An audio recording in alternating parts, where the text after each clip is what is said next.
Welcome, dear parents and educators.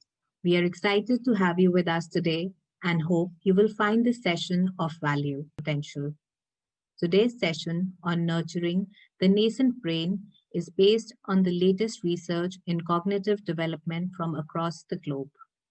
It is sure to provide you insights into how to prepare your child into becoming a keen and effective learner for life and also prepare you to help and also help you in setting age appropriate expectations the session. Our key speaker today is Mr. Vishnu Karthik, who is the director of the Heritage Schools. With a master's in mind, brain, and education, he not only keeps himself abreast with developments in this space, but also closely studies their implications on learning and education. Now, I would like to invite him to please take the session forward. Thank you. Thank you so much for the generous introduction and welcome to this time and space, my friends. In today's discussion, what we are going to talk about is actually these. Okay. The first truth, the first piece of science, which I think parents and educators should know, that 90% of our brain is developed by age 6. Uh, and in fact, pediatricians and neuroscientists would call age 6 at the golden hour of human development. The brain structure is very interesting also. Many of you said it is a CPU, it's the most important part of the body, but it is also it's the most fragile part of the body. In fact, for an adult human being, male or female, it is about a kg and a half. It's really probably the size of my palm, and pretty much it has a texture or composition of a jelly. You know what happens, right? When you take a fresh jelly, it just shakes. It doesn't have a strong holding power. It's in a way it shakes a lot.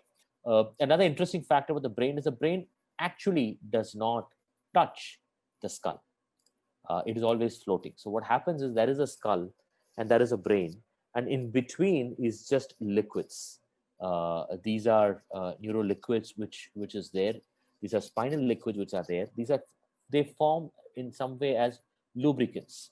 One might argue, why would nature create a skull and liquid? Why can't just keep it over there? The reason is that the brain has to constantly evolve and change as we learn new things. Now, if the brain is rigid in structure, you can't learn new things. You can't change. You can't adapt. You can't be flexible, malleable. Because one of the important evolutionary gifts we have, which has made us survive and be on the top of the food chain, is because of the malleability of a brain, our capacity to learn new things. And that's happened because the brain is plastic. It's like a jelly. It can take any shape, any form. It's like water. It can take any form it is in. And for that to happen, it had to have some liquids to provide lubricants. Another important metaphor I would urge all parents and educators to remember about the brain is that brain is not something only in the head. You know, when you think of the brain, you always say there's something in the head. Actually, it's not true. A part of the brain is in the head, but the rest of the brain is there all through the body, especially in your hands and legs and spine, your stomach, your gut, for example. They're all parts of your brain, and they're there through the central nervous system. Now, why is that metaphor of the whole body brain important? It is important because a lot of times when we are working with children to help them improve their brain power, we only focus on the head. We only do cognitive things with our children. And actually, that's very wrong. That is why traditional teaching always entails getting kids to memorize stuff, getting things to do, sit with a book, and as if there is a pipeline between the knowledge in the book and to the head. It doesn't work that way. If you really want brain to absorb material, information, content, memory, etc., then you will have to get the whole body to immerse in a piece of knowledge. And that is why project-based learning and experiential learning is the best way, as per brain science, to learn any new content.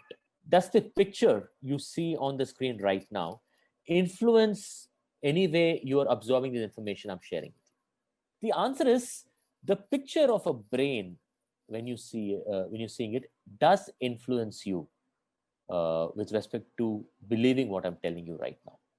Something very interesting researchers have found, this is a research which was done about 8 to 9 years back, that whenever individuals are shown pictures of the human brain, and some information is shared as the picture is displayed to those people, then those individuals tend to think that whatever the speaker is saying, whatever information is shared, is true. So there is a confirmation bias whenever they see a human brain picture. But before I start talking about what is the brainstem informers, I'm going to first clarify, what do you want your children to be in the first place? You know, brain science informs of zillion things. You don't have to listen to all those zillion things what the brain science tells you to. You have to listen to only those things based on what you want your child to be. Uh, and I want to clarify this because there are all kinds of parents in this world. This is a picture of my daughter, Mira. And whenever I think of her and what do I aspire for my daughter, these are the four things which come to my mind. What do I aspire for Mira? And those are only the four things which I want, I wish, and I pray, and I bless my daughter should have. How much do you think a child's capacity is nature, and how much is nurture? Nurture means hard work, grooming, input by parent, etc. It's a very important question to think about nurture versus nature. There is good news and bad news. The bad news is, you know, uh, science has now clearly indicates to us that the role of nature, the role of genetics, is much, much higher than what it was predicted before. So I'm repeating this. See, earlier, till about 10, 15, 20 years back, there was this evolving understanding that, nurture, hard work, parent involvement, etc., has a big role to play. But now science is telling us that, there is a big role of nature in it, uh, and the way humans evolve and reach their potential. So genetic makeup actually has a huge impact in the way we evolve, or the way we perform, or the way we reach a potential. But in spite of all that, if you come in contact with COVID, then what takes over is your genetics. So that's the difference. That's the relationship. So I'm not undermining the role of hard work. I'm not undermining, overplaying the role of genetics. But I want you to recognize both have an equal role to play in it. The four brain research insights for parents, I call it the four core. If there's any four messages I want every parent, every educator to give to their children, it is these four things. And this is based on what brain science tells us. The first core is love. Uh, you know, there is a strong correlation, in fact, an umbilical cord correlation between love and the way the brain learns, in fact. And there is a correlation also, an inverse correlation also, the amount of stress the child experiences and capacity to learn. So one of the sources of stress is the parenting styles itself. So there are some parenting styles which are exceptionally productive. Most of us are that way. But even in the best of parent, there are some parts of a parenting style which can cause stress to children. Right? Parenting styles is also genetic in some sense. So what you experienced as a child from your parent, you pass it on consciously or unconsciously to your children.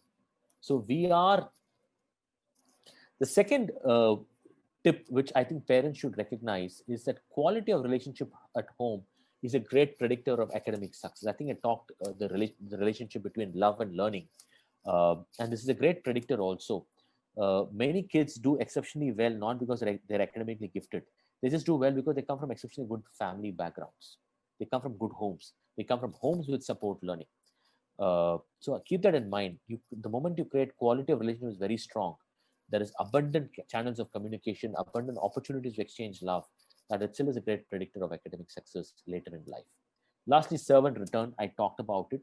I think parents, father, mother, everyone should have this capacity to have deep eye contact and talk about it. And attentiveness is love manifest. Okay. Uh, this is a calendar art in south of India, and I'm sure you can. I think in parts of North India you also have this. This is a Shiva Parvati with their children, which is Lord Ganesha and Lord Kartikeya.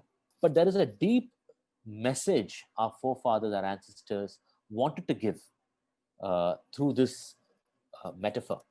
The metaphor is that the objective and purpose of life is Shiva and Shakti, which is the end all of all that is created, then there are two fundamental mindsets you have to cross, which is Ganesha and Kartikeya.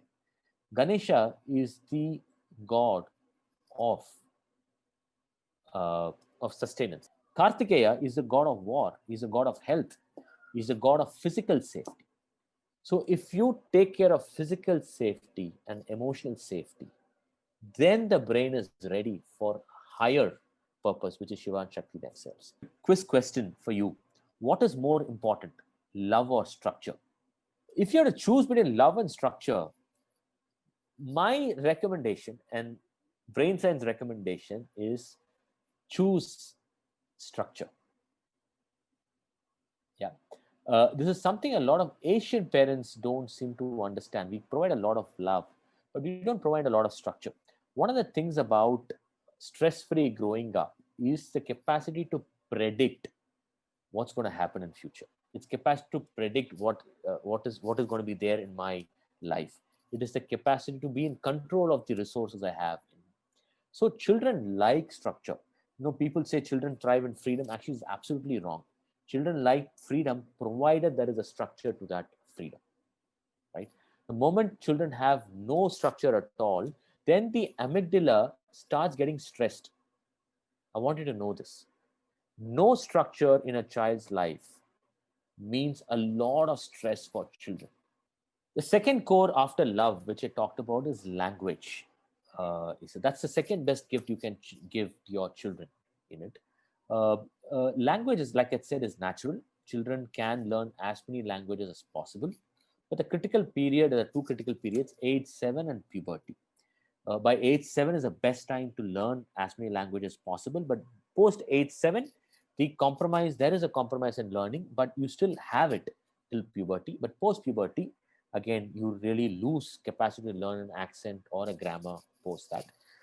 I wanted to know, in the first day of school, when your child goes the first day of school in nursery, in the same class your child goes, uh, where children are from the same background as your child is, the same kind of parental background, parental income, parental education, everything remains the same. Yet, two children will have a difference of as many as 5 times number of vocabulary words they would know, which means a child would probably know 5 times more vocabulary words than another child in the same class. Now, that gap of 5 times vocabulary words is the biggest predictor of academic success later in life. So, Singer's biggest predictor of academic success is the number of English words, including math.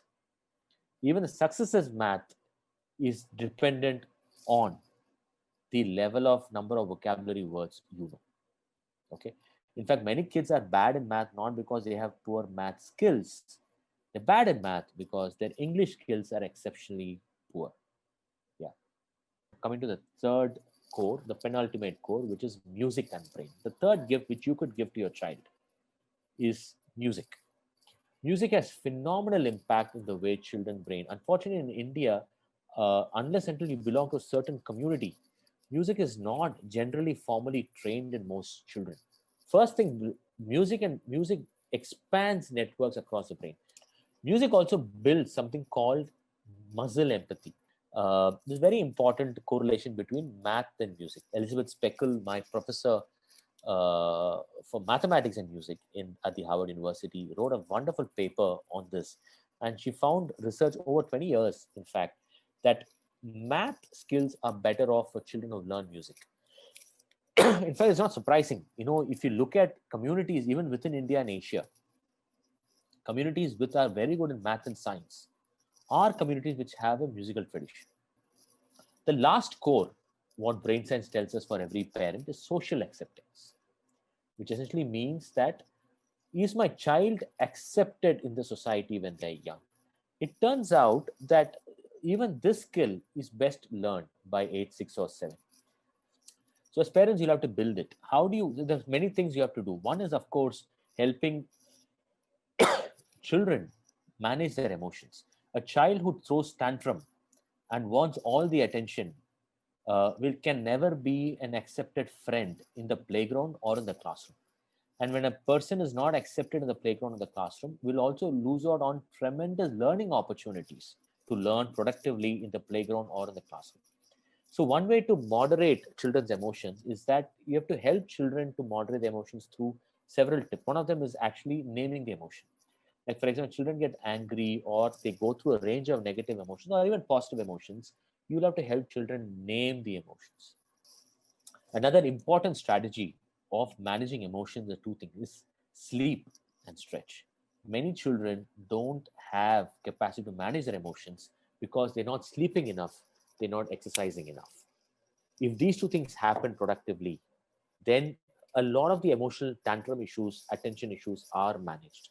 It's nothing to do with neurological issues, it's a lot to do. In fact, many schools wrongly diagnose children to have ADHD issues or attention issues, but the source of that ADHD issues could just be lack of sleep, lack of deep sleep. So child might sleep for 8 hours, but doesn't mean the child is sleeping. Sleep should have four levels. They should go to the REM state at least 3 times. If the child doesn't go through in an 8 hour cycle 3 times, then the child has not got enough deep sleep. Lack of enough deep sleep is enough to make the child irritable and not being able to manage their emotions. There's one final message I want to share, which is the one gift which you can give your children, and which I feel every child deserves it. Uh, we live in a kind of universe that yields only when we pay attention. And for me, that is the core of parenting. Parenting is all about being attentive to that need of that child at that moment. It is about honoring that individuality in that child. When that happens, when your brain is fully focused with that child, whenever you're with your child, then most of parenting goes right. And that's the best gift you could give. In fact, when you are attentive to your children, they grow up to be attentive and mindful human beings themselves.